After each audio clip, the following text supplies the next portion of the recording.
देशवासियों के साथ साथ अब विदेशी भी इस पवित्र स्नान में शामिल हो रहे हैं। मोक्ष प्राप्ति के लिए अब बड़े बड़े बिजनेसमैन भी साधुओं के शरण में आ रहे हैं। नमस्कार, जय सालासर। आप देख रहे हैं सालासर न्यूज़। मैं हूं आयुषी सिंह। आज हम इस खास शो पे अपने मेहमानों से कुछ सवाल जवाब करेंगे और जनता के सवालों का जवाब देंगे। हमारे साथ है सालासर न्यूज़ के मनोज चौहान और विनय प्रजापति, जो आगे की कमान संभालेंगे। धन्यवाद।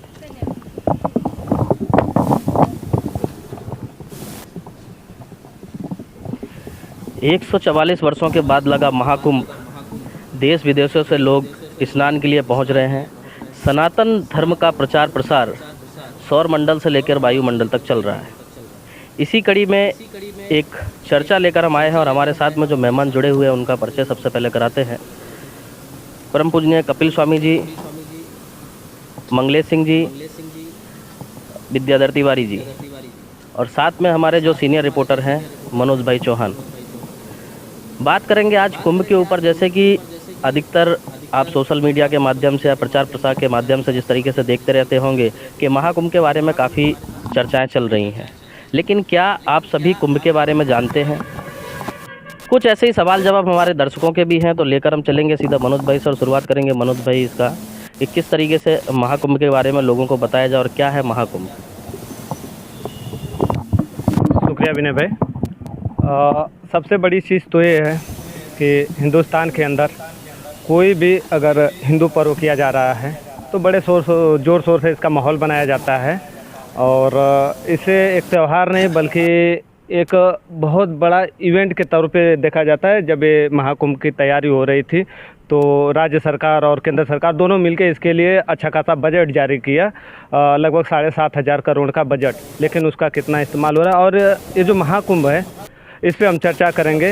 हिंदुओं के लिए ये कितना महत्वपूर्ण है। सबसे पहले हम स्वामी जी के पास जाएंगे, स्वामी जी से जानना चाहेंगे ये महाकुंभ हिंदुओं के लिए कितना महत्वपूर्ण है और क्यों किया जाना चाहिए।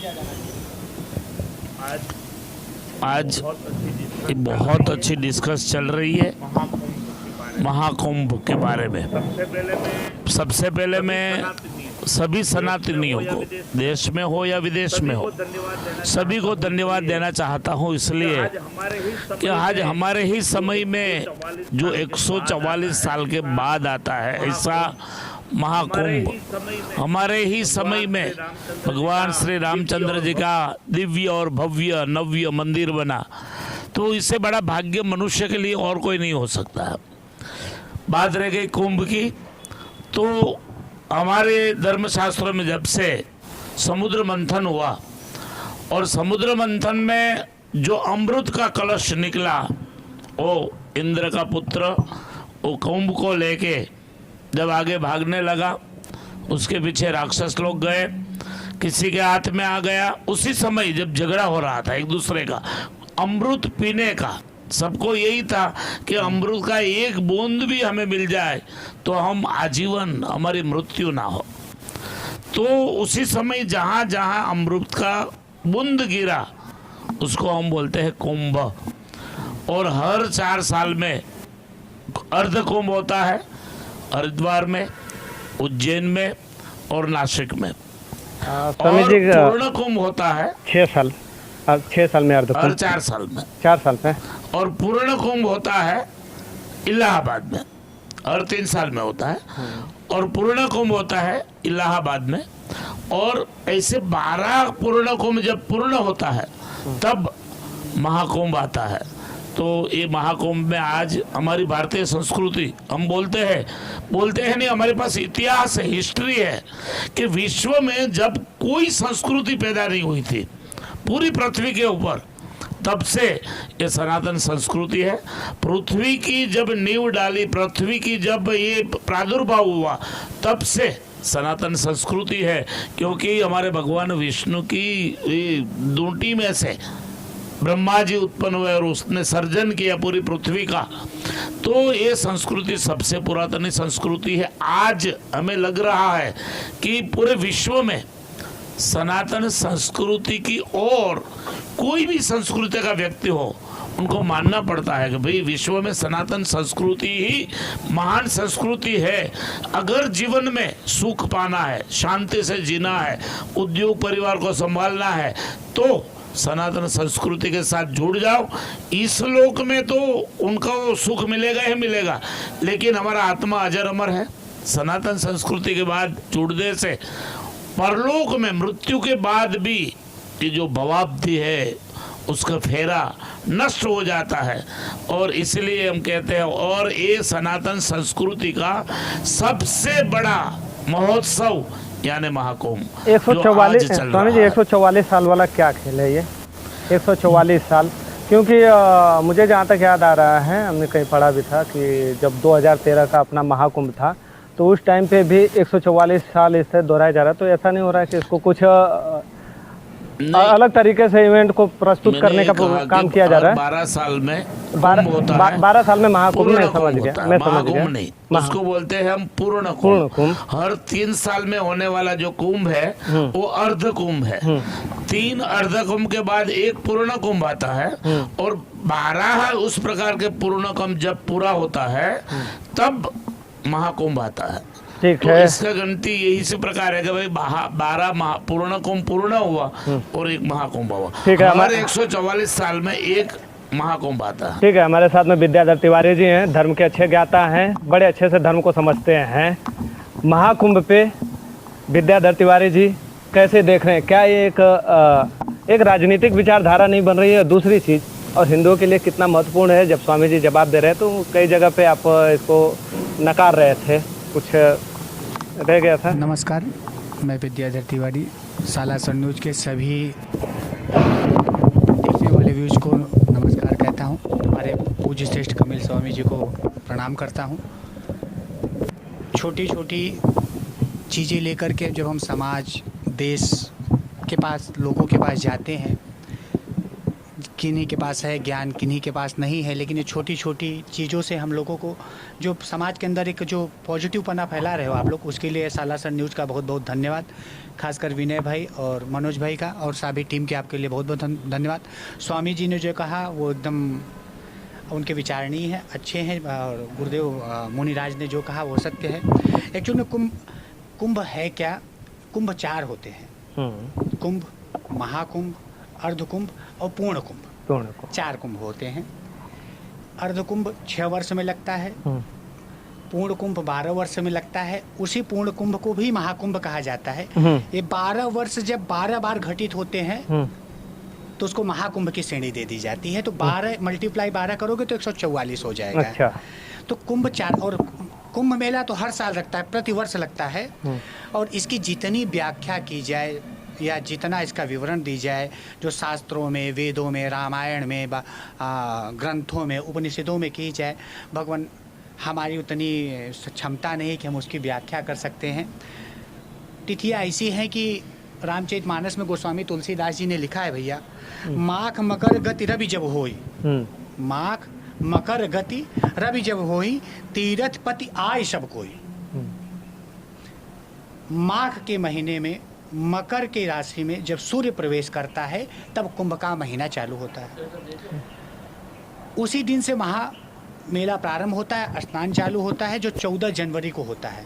आपने ऐसा बहुत बार हुआ है कि माघ 10-5 दिन आगे पीछे, आगे है पीछे बढ़ता है।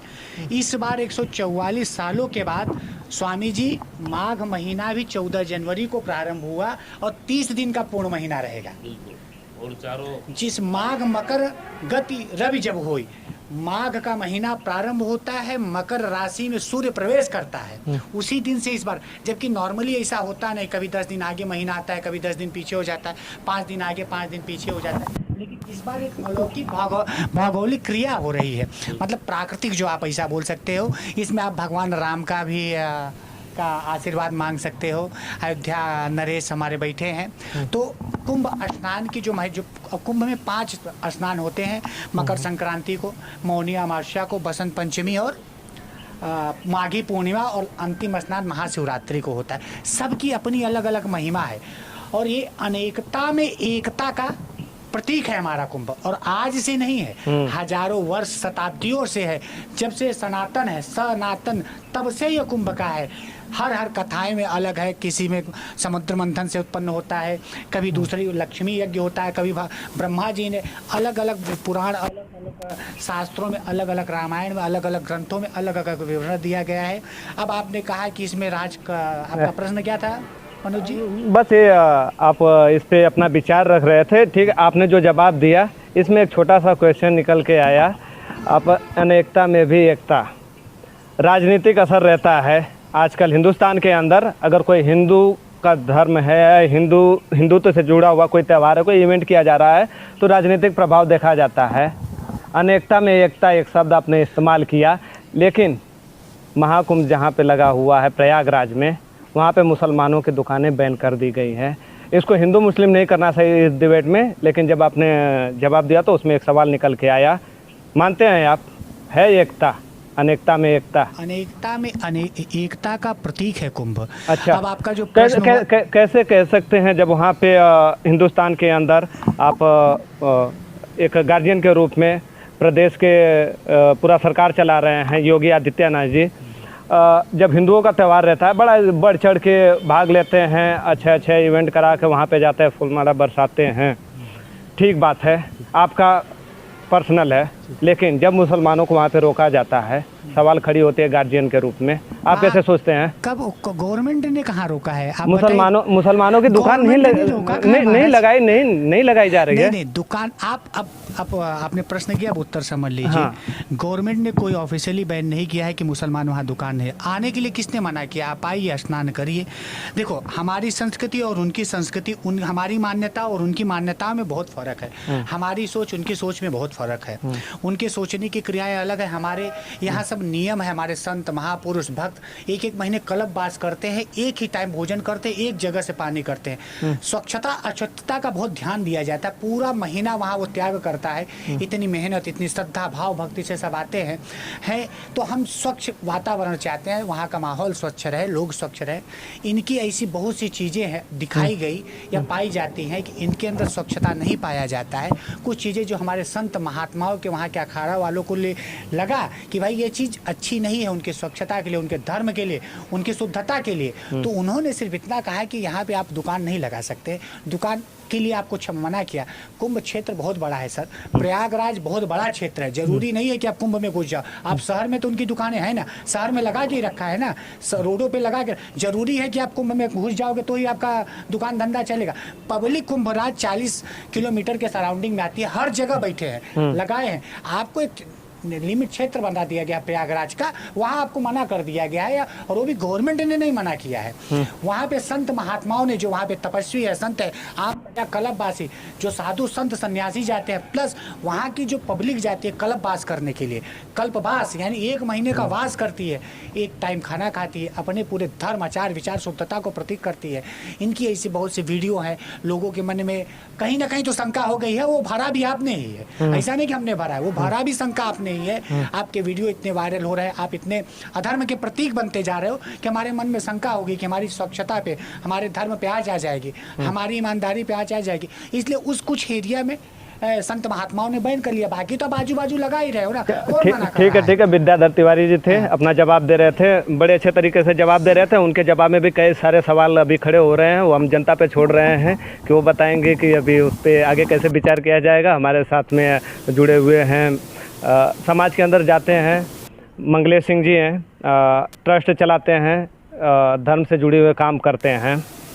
हिंदुत्व धर्म जो महाकुंभ है, एक बड़े ज़ोर शोर से आज इसका माहौल बना दिया गया है। लगभग 45 करोड़ लोग हिंदू जाएंगे वहाँ पे, स्नान करेंगे।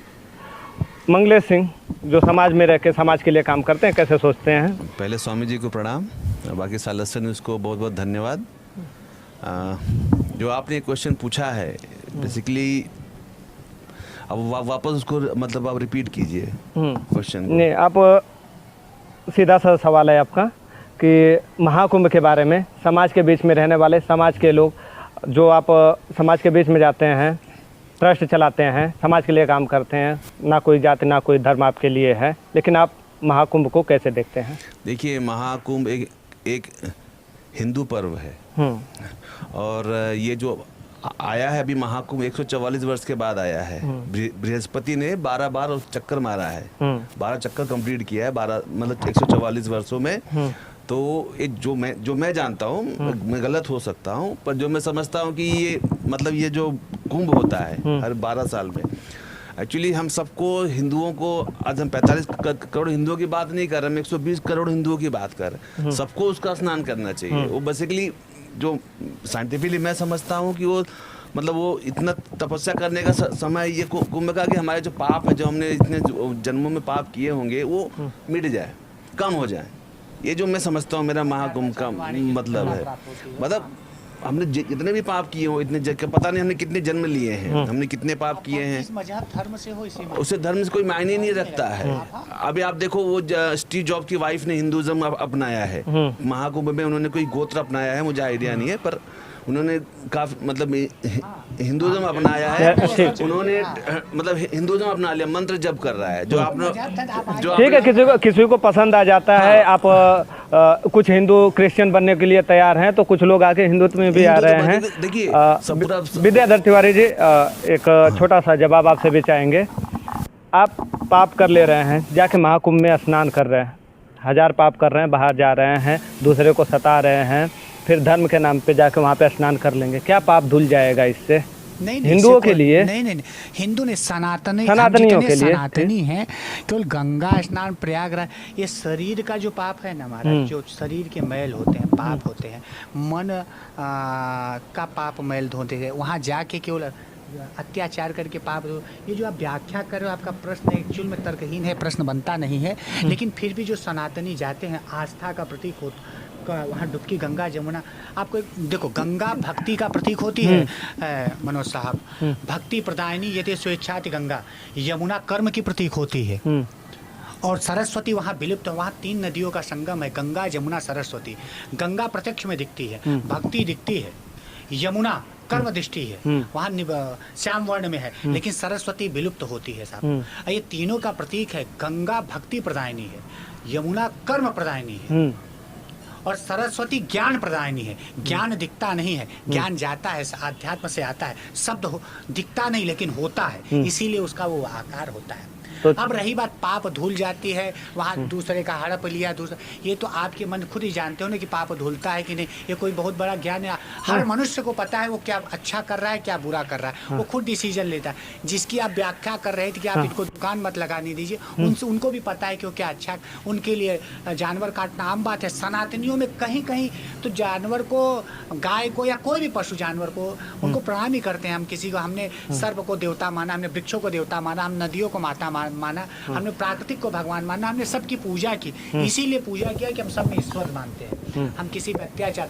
हाँ, कलिकाल है, सबकी मति भोग रहा है, सब अपने अपने हिसाब से कर रहे हैं, किसी की जगह हड़प रहे हैं, किसी का रूप पाठ कर रहे हैं, जिसको जैसा करना है वो अपने हिसाब से कर रहा है, बराबर है। अब ये सोच के कि सब करे हो जाए, गंगा स्नान से उसका पाप धो जाए, तो कुछ पाप बाप धुलेगा नहीं उसका। मन में राम बगल में छोड़ा, कब पाए कि काटा मुड़ा, ऐसा कुछ नहीं होने वाला है। मतलब स्वामी जी हैं। अच्छा, एक चीज़ हम जानना चाहेंगे, वहाँ पे बड़े नागा साधु आते हैं, हठ योग आते हैं, हठ योगी लोग आते हैं, क्या लगता है इससे उनको मोक्ष मिलने वाला है? जो हठ योग करते हैं, कोई 12 साल से हाथ ऊपर कर दिया, कोई 12 साल से एक पैर ऊपर ही करके रखा है, 10 साल से 15 साल से, कोई पानी से 30 साल से नहा नहीं रहा है। कई सारे सवाल खड़े होते हैं, आम जनता जानना चाहेगी, इसमें सिर्फ मैं नहीं, अगर हम सनातनी जितने देख रहे होंगे, बड़े इसमें सवाल आते हैं, लोगों के विचार आते हैं, वो जवाब ढूंढने की कोशिश करते हैं। हठ योग कितना ज़रूरी है शरीर को कष्ट देना? हठ योग एक 4 प्रकार का योग होता है, उसमें सबसे महान योग हठ योग है। एक बार मन से धार लो कि अगर मुझे परमात्मा मिलेगा तो मैं ये नहीं करूँगा, अगर मुझे परमात्मा मिलेगा तो मैं यही करूंगा। एक भारतीय संस्कृति है, श्रद्धा और विश्वास के ऊपर टिकी हुई संस्कृति है, इसलिए हम लोग कहते हैं कि विश्व की महान संस्कृति, यहाँ श्रद्धा महान है। आपने एक बार, हमारे यहाँ पत्थरों को पूजा जाता है, पत्थर में देवताओं की प्रतिमा हम मानते हैं और पूजते हैं, उनको दंडवत प्रणाम करते हैं, और वहां जाके हमारे संकल्प ईश्वर के माध्यम से पूर्ण होता है। तो हमारी एक भावना है कि भाई एक पत्थर में जब शिल्पीकार एक मूर्ति बनाता है और उसके मंत्रों के द्वारा, वेद मंत्रों के द्वारा जब आहूत होकर प्राण प्रतिष्ठा होती है, तब हमारे मन में होता है वहाँ भगवान 100% बैठे हुए ही है। शंका करने वाले लोग शंका करेंगे। मनोज जी, बिल्कुल। मनोज जी, आपको सीधी बात बता देते हैं। रामचरितमानस में हमारे गोस्वामी तुलसीदास जी ने लिखा है, उनकी केलनी चली तो मोह कपट छल छिद्र न भावा। भगवान के सामने योग क्रियाएं, जो सन्यासी अघोरी संत महात्मा जा रहे हैं भगवान, उनकी क्रियाएं और तपस्वी पुरुष है, और साधना सब त्याग करके आज हमारे स्वामी जी सब त्याग करके इस कपिल साध, इनके लिए अलग है।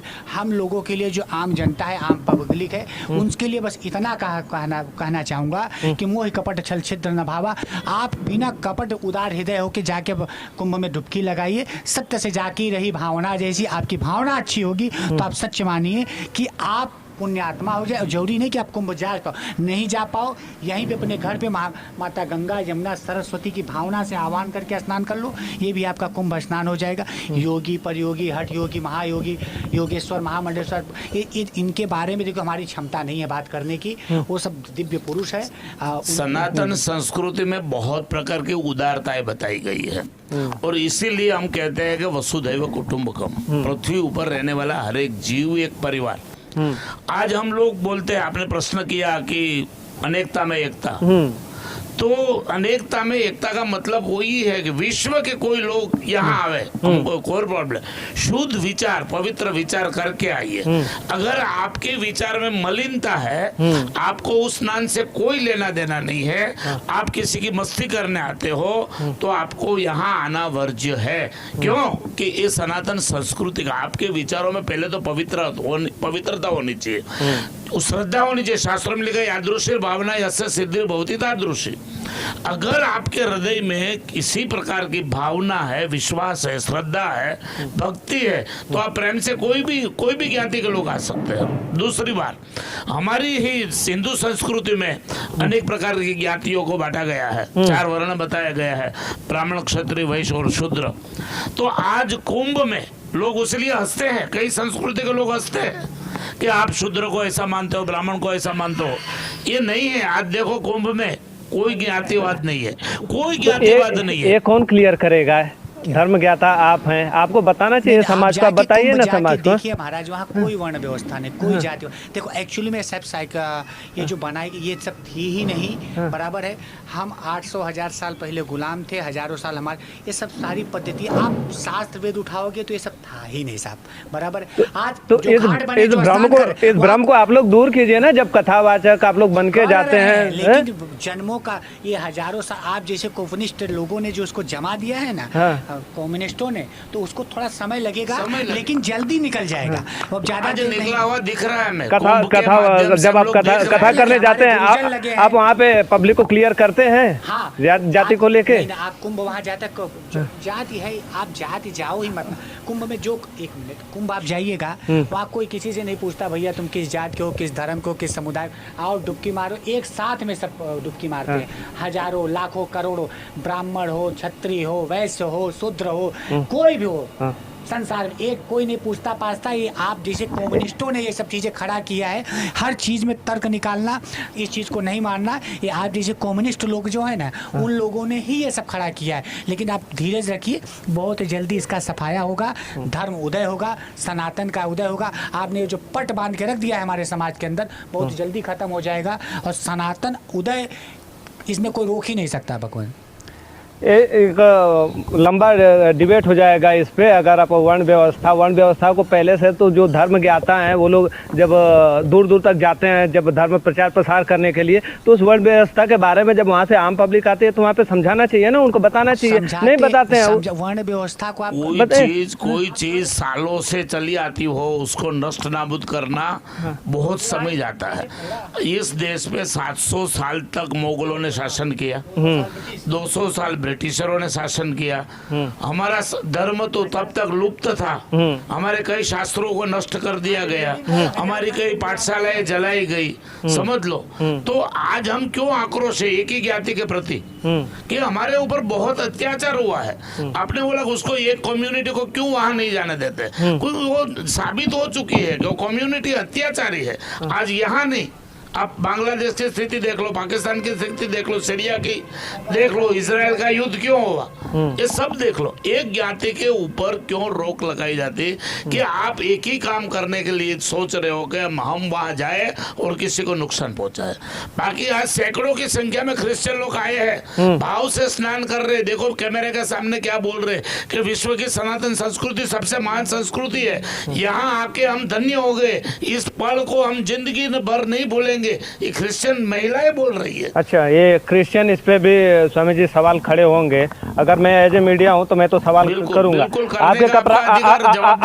आपके कपराड़ा में चले जाइए, वहाँ पे आ रहे हैं जो क्रिश्चियन मिशनरी आ रहे हैं, हिंदुओं को किसी तरह से बहला के फुसला के क्रिश्चियन की तरफ लेके जा रहे हैं, तब तो सवाल तो उन पे भी होने चाहिए। फिर वो भी जा रहे हैं, तोड़ने के काम तो वो भी कर रहे हैं, तो फिर उनको अलाउ किया जा रहा है वहाँ पे। मैं समझाता हूँ कि जब 700 साल मुगलों का शासन हुआ तब एक कम्युनिटी हावी हो गई। 200 साल जब तक इस देश में शासन हुआ तो दूसरी कम्युनिटी हावी हो गई, और सबने ये सोचा कि विश्व में सबसे बड़ा धर्म हमारा हो। एक धार्मिक कंपटीशन, उसको कोई लेना देना नहीं है कि आदिवासियों को वटला के क्रिश्चियन बनाओ, उनको को संख्या से मतलब है, संख्या से मतलब है, धर्म से, धर्म की परिचर्या से, दिनचर्या से उनकी शुद्धि हो, उनके विचार पवित्र हो, उनका कार्य अच्छा हो, उनका परिवार सुखी हो, उससे कोई लेना देना नहीं है। वो तो संख्या बढ़ाने जा रहे हैं। क्रिश्चियन लोग सालों से जो यहाँ बसे हैं, तो ये धर्म परिवर्तन हुआ। आज देखो धर्म परिवर्तन के ऊपर बहुत बड़ी रोक लगी हुई है। आज मैं कपराड़ा तालुका में, धर्मपुर तालुका में, डांग डिस्ट्रिक्ट में काम कर रहा हूँ। 50 साल पहले सैकड़ों की संख्या में चर्च बने हुए हैं, लेकिन आज की परिस्थिति देखो तो उसी चर्च के कपाट बंद हुए हैं। लोग जागरूक हुए, और जागृति ऐसे ही आएगी। आज तक 200 साल का उसने शासन किया नहीं, 70 साल तक कांग्रेस ने शासन किया, यही किया हिंदू धर्म को किस प्रकार से नुकसान पहुंचाया जाए अभी भी। लेकिन आज हिंदू जाग रहा है। आज भारतीय सनातन संस्कृति वैश्विक संस्कृति बन रही है। ये हिंदू संस्कृति विश्व की महान संस्कृति थी, बीच में आज भी थी, और होने वाले समय में भी हिंदू संस्कृति की ही महानता रहेगी। और ऐसे कुंभों के माध्यम से जो हमारे अंदर ब्राह्मण क्षत्रिय वैश्य शूद्रों की जो बात है वो 100% नष्ट पाएगी। और ऐसे महाकुंभों के माध्यम से हजारों लाखों की संख्या में मुस्लिम युवा, मुस्लिम लड़कियां, क्रिश्चियन संस्कृतियां आज देख रही है कि इससे बड़ा पृथ्वी के ऊपर कोई धर्म है ही नहीं, हमको भी उस धर्म को स्वीकार करना है। आज क्रिश्चियन नहीं, मुस्लिम लड़के लड़कियां जो पढ़ी लिखी है वो जाहिर में बोलने लगी है कि हिंदू धर्म जैसा कोई धर्म नहीं है, वो तो मानना ही पड़ेगा। ठीक है, मंगलेश सिंह बड़े देर से इंतजार कर रहे हैं, कुछ जवाब है बताइए। वर्ण व्यवस्था के बारे में जो मैं जो भी समझता हूँ, आपको ज्यादा ज्ञानी है, मैं कम हूँ। वर्ण मतलब जो ब्राह्मण है, ब्राह्मण का मतलब वर्ण जो डिसाइड हुआ था, जिसके पास सतोगुण होगा वो ब्राह्मण है। क्षत्रिय था जिसके पास सतो और रजोगुण होगा वो क्षत्रिय है। वैश्य का था जिसमें रजो और तमोगुण होगा वो वैश्य है। और जो शूद्र है उसके लिए गुण था, तमोगुण था। तो यही हिसाब से वर्ण की व्यवस्था की गई थी। बाद में ये जात पात में कन्वर्ट हो गया आगे जाके, जो अंग्रेज, जो स्वामी जी ने बोला अंग्रेज आए, कुटिलता के कारण इस्लाम से ये अंग्रेजों ने ही किया है। आप देखो, आप 300-400 पहले का इतिहास देख लो, ये अंग्रेजों ने किया धराया कि डिवाइड एंड रूल, कैसे इनको डिवाइड किया जाए। भाई मैं भी एक गांव में पला बड़ा हूँ, हमको कभी धर्म का सिखाया नहीं गया, जात पात कभी सिखाया नहीं गया ना। हमारे गांव में मंदिरों की रोक थी, किसी के प्रति रोक नहीं थी। मैं भी गांव में पला बड़ा हूँ। मेरी बात, मंदिरों में अलाउ करेंगे आप? अलाउड है सब, भाई मना कहाँ से? अगर मैं किसी दलित को बोल दूं मंदिर में जाके वो कथा वाचे, अरे तो पढ़ेगा। अरे महाराज नहीं, हाँ, एक मिनट। अरे महाराज आप पढ़ के तो आओ, आप वेद शास्त्र धर्म, आप कितने तो आज दलित हैं, कितने शूद्र हैं, कितने वैश्य हैं, कितने क्षत्रिय। अरे महान संत दलित हो गए, आज हम मानते हैं उसको। मैं जरा टोकूंगा। देवकी नंदन ठाकुर आज के समय के बहुत बड़े कथाकार हैं, ठीक है। उनको बीच में पुलिस ने अरेस्ट किया था, शायद आप सभी लोग बहुत अच्छे से जानते होंगे। क्या बयान था उनका, कोई बता सकता है क्या? उनका यही एक बयान था कि भाई जो व्यवस्था बनी हुई है, जो दलित है वो दलित रहेगा, हम उसको अपने साथ में बिठा के खाना नहीं खिला सकते। ये कथावाचक देवकीनंदन ठाकुर का बयान था। ये मैं आपके सवालों का जवाब दे रहा हूँ। दूसरा मेरा जो सवाल है, जैसे कि अभी हमने भागवत कथा, अभी जैसे हमने कुछ भागवत कथाएं सुनी, भागवत कथाएं कुछ सुनी, उसमें ऐसा बताया गया है, जो कथावाचक हैं उनके साथ में जो उनके शिष्य रहते हैं, उनके द्वारा ऐसा कहा गया है कि भगवान सिर्फ 2 ही मुख से खाना खाते हैं, एक तो गाय से और दूसरा पंडित के मुख से। इस बात से रिंकू तिवारी जी कितना सहमत है? भगवान के किसने कहा? आप एक्चुअल में शास्त्र वेदों ने जो मुखारग्न किया कि खाना खाते हैं, तो वेद भगवान कहते हैं ब्राह्मण मुखमासी, ब्राह्मणों के मुख से, अग्निबाहु अग्नि के माध्यम से। गौ में तो पूरा ब्रह्मांड ही है भगवान केवल 2 मुख से ही प्रसाद ग्रहण करते हैं, पाते हैं। मतलब आप स्वेच्छा समझो कि उनको मिलता है। एक अग्नि में डालो तो भी बातें हैं। सात्विक ब्राह्मण रहता है। ब्राह्मण का मतलब ब्रह्मज्ञाता यते ब्राह्मण, जो ब्रह्म को ज्ञाते, जिसके विचार ब्राह्मणों जैसे हो। इस पे जाएंगे तो बहुत लंबा चला जाएगा। दूसरे और ये आपका ठाकुर साहब, देवकीनंदन ठाकुर साहब जो कथावाचक हैं, वर्ण व्यवस्था थी साहब, होनी ही चाहिए, रहना ही चाहिए। उसकी कैटेगरियाँ हैं। मैं धर्म का ज्ञाता हूँ तो मुझे ब्राह्मण की ये स्थान की ज्ञाता, क्षत्रिय है ये संत की ज्ञाता।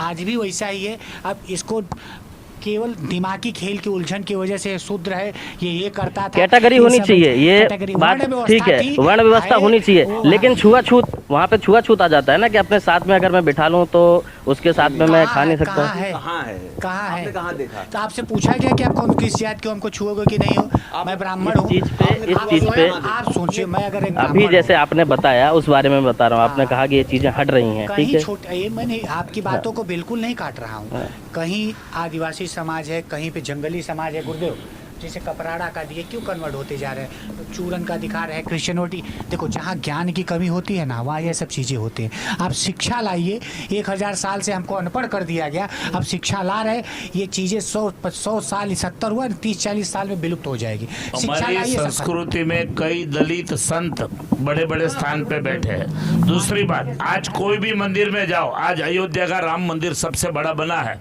वहाँ नहीं कहीं लिखा है कि यहाँ दलितों को प्रवेश नहीं है, सब लोग जाते हैं। ये तो कोई एक व्यक्ति ने किसी धर्म के बारे में, किसी व्यवस्था के बारे में बोल दिया, उसका मतलब वो नहीं है कि ये सनातन धर्म बोल रहा है। कोई एक व्यक्ति की विचारधारा अलग होती है। गीता जी में स्पष्ट कहा है कि जन्मना जायते शूद्रः संस्कारात् द्विज उच्यते। ये गीता जी कहती है, मैं नहीं कहता हूँ। भगवान श्री कृष्ण ने 5500 साल पहले कहा है कि जन्म से तो हर एक व्यक्ति शूद्र है। अगर ब्राह्मण का लड़का मांसाहारी हो, माता पिता को पैर न पड़ता हो, अत्याचार करता हो, तो वो शूद्र है। और शूद्र का बच्चा रोज स्नान पानी करके अपने माता पिता को वंदन प्रणाम करके जो सनातन संस्कृति के साथ चलता है, तो वो ब्राह्मण की, उनकी क्रिया ब्राह्मण व्यवस्था है। ब्राह्मण क्षत्रिय वैश्य और व्यवस्था है, और व्यवस्था का पाठ है, उसको सनातन से कोई लेना देना नहीं होना चाहिए। जितनी महत्ता ब्राह्मण की है उतनी ही महत्ता सनातन संस्कृति में शूद्र की भी है। और आज कोई मंदिरों में बोर्ड नहीं मारा हुआ है कि यहाँ शूद्र प्रवेश नहीं कर सकते, दलित प्रवेश नहीं कर सकते। कोई एक समाज किसी के कारणवश कहीं छोटा मोटी घटना घट जाती है, उसका मतलब वो नहीं है कि सनातन संस्कृति कह रही है। सनातन संस्कृति सबको, हाँ, हमारी विचारधारा से चलो, खुल के विरोध किया जाना चाहिए। बिल्कुल होता है। बागेश्वर बाबा बड़े फेमस आदमी हैं, कथा भी कहते हैं, साथ में लोगों को। बागेश्वर बाबा के स्टेज पे हिंदुत्व की बात होती है, हिंदुत्व की, सनातन की बात होती है। छोटा सा क्लिप है, बड़ी तेजी से वायरल हुआ है। मैं उम्मीद करता हूँ आप सब लोग ने देखा होगा। नहीं, वो ठीक है, वो स्लिप ऑफ टंग होता है कभी। दूसरी बात, छोटी क्लिप का आप लोग वही पकड़ लेते। कई बार क्या होता है कि छोटी क्लिप किस बारे में, किस समय में क्यों बोला गया, वो पूरी कथा नहीं बताते आप लोग, खास करके पत्रकार लोग। आप लोगों को तो विवाद खड़ा करना है, और विवाद की जो एक छोटी सी क्लिप किसी की मिल गई, उसी को प्रचार करते रहो, और उसी के कारण सनातन संस्कृति को नुकसान होता है। आज मैंने कई संतों की क्लिप देखी है कि उसमें से दो शब्द बाकी का, आगे का निकाल दिया, पीछे का निकाल दिया, बीच वाला जो शब्द निकला, जो समाज को हट करने वाला हो, जो राष्ट्र को हट करने वाला हो, जो व्यक्ति को हट करने वाला, बस उसी को चलाते रहते हैं और अपना व्यू बढ़ाते रहते हैं। ये हमेशा पत्रकारों को भी समझना चाहिए। चाहिए, क्योंकि कथाकार, कलाकार और पत्रकार संस्कृति को ऊपर उठा सकता है और संस्कृति को नीचे भी डाल सकता है। तो इसलिए कला पत्रकारों की बहुत बड़ी भूमिका होनी चाहिए, उसको भी सनातन संस्कृति के लिए पढ़ना चाहिए और उसका ज्ञान प्राप्त करना चाहिए और फिर समाज के बीच में रखना चाहिए। आज के समय का जो सबसे बड़ा महाकुंभ चल रहा है, कहीं ना कहीं जैसे कि अभी सुना आप तीनों लोगों ने जिस तरीके से करीब कई बार कम्युनिस्ट पत्रकार इस तरीके के शब्द यूज़ किए, समय कम है, 2-4 सवाल और रहेंगे। तो आज के समय में अगर महाकुंभ कहीं ना कहीं सफल हो रहा है तो वो भी मीडिया की ही देन है। वहाँ से कोई दूरबीन बड़ी लंबी नहीं लगी कि वहाँ से लेकर विदेशों तक जा रही हो। तो ऐसा नहीं है कि पत्रकार गलत दिखाते हैं या अपना व्यूवर्स बढ़ाने की कोशिश करते हैं। कहीं ना कहीं एक चीज़ ये भी देखी जाती है, अगर किसी भी चीज़ का आप प्रचार करने जाते हो तो वो कहीं ना कहीं आपका प्रचार भी मीडिया के जरिए, सोशल मीडिया के जरिए, पत्रकारों के जरिए ही होता है। ठीक है। दूसरा, जैसे अभी हम लोग महाकुंभ के ऊपर बात कर रहे हैं, ठीक है, 2-4 सवाल रहेंगे, समय ज़्यादा हो रहा है। अभी जैसे क्योंकि कोई भी कार्यक्रम होता है तो हम वहाँ पे सही और गलत दोनों चीज़ों पे बात करते हैं। अभी इतनी देर से अगर हम आधा घंटे से किसी भी विषय पे चर्चा कर रहे हैं तो सही और गलत जानना बहुत ज़रूरी है।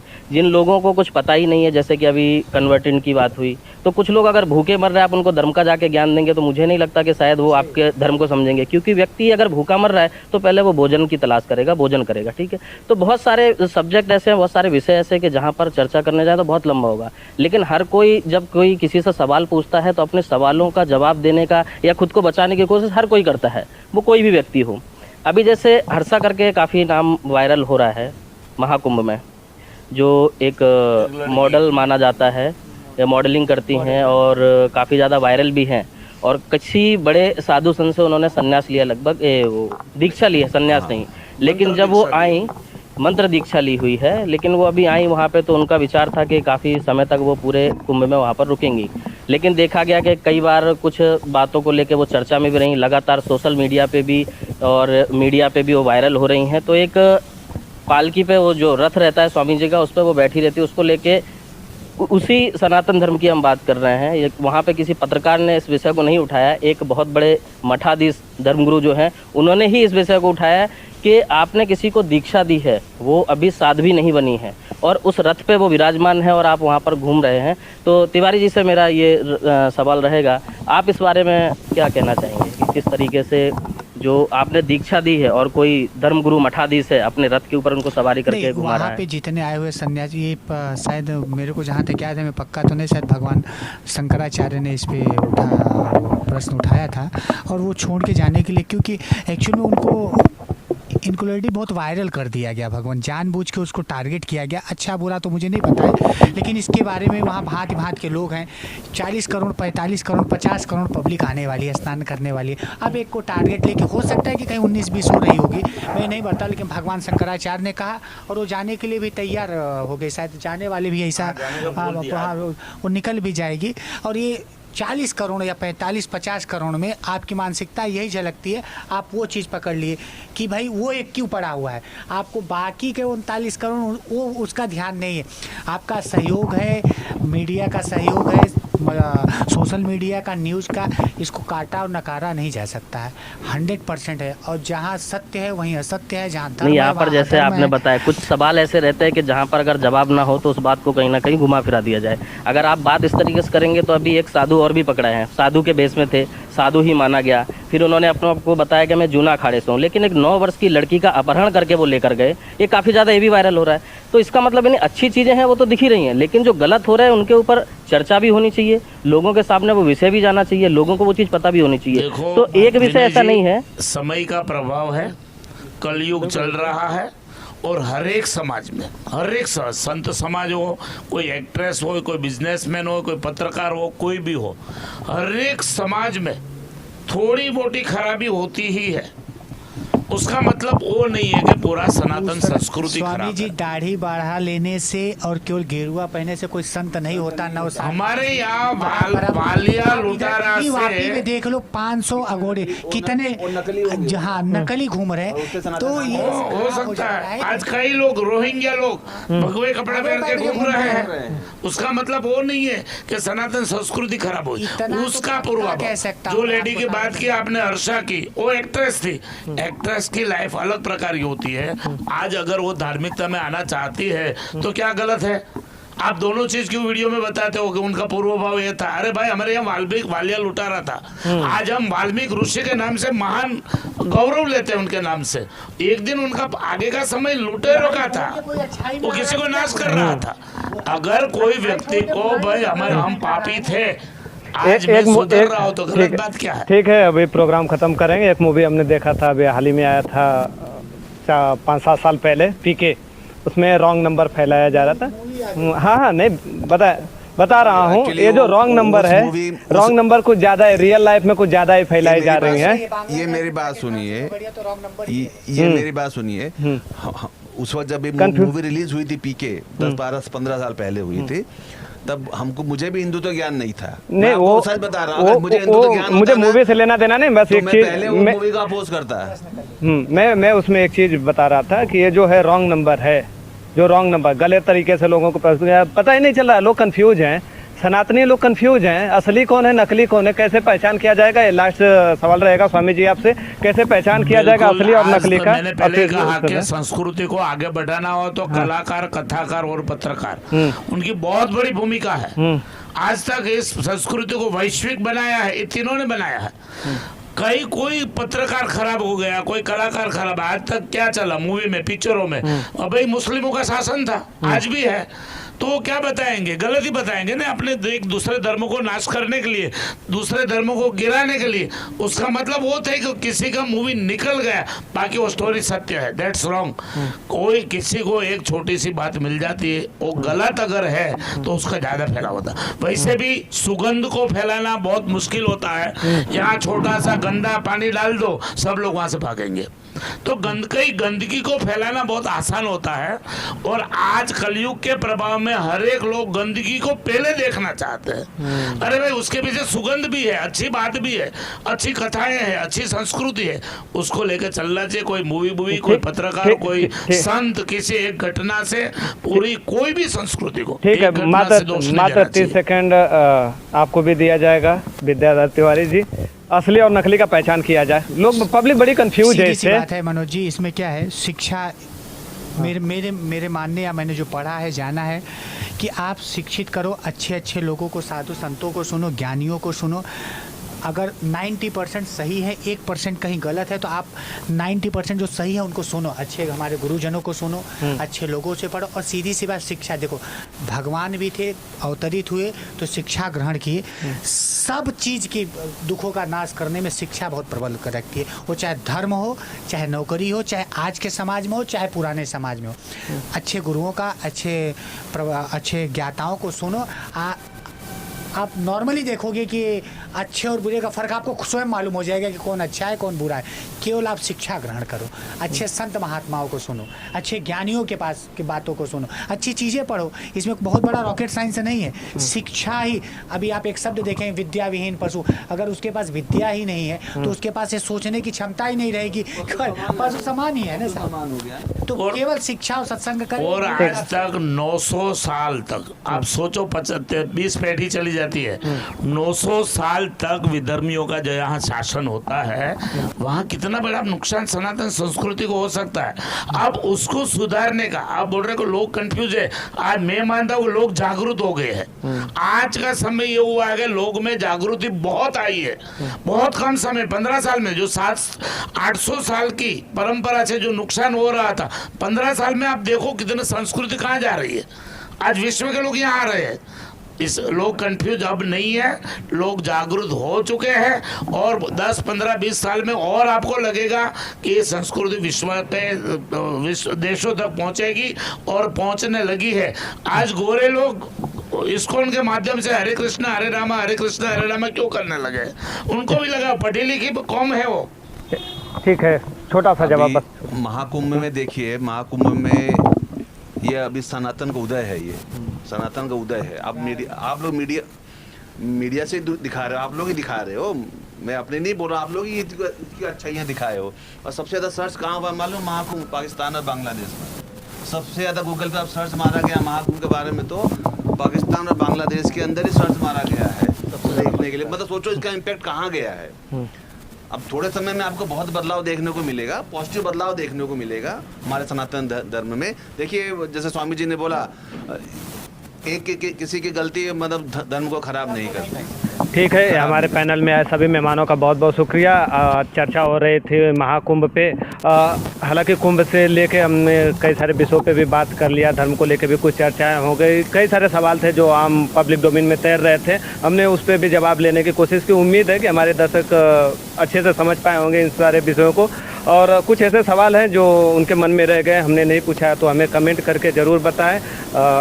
विद्याधर तिवारी जी का भी बहुत बहुत शुक्रिया, मंगलेश सिंह का बहुत बहुत शुक्रिया, परम पूज्य हमारे स्वामी जी का बहुत बहुत शुक्रिया हमारे इस पैनल में बैठने के लिए। बाकी आम जनता का क्या राय है और किस विषय पे हमें ज़्यादा चर्चा करना चाहिए, आपके मन में कुछ ऐसे सवाल जो रह गए हैं जो हम स्किप कर गए, तो आप हमें कमेंट करके ज़रूर बताइए। विनय भाई हैं, अपनी बात रखिए।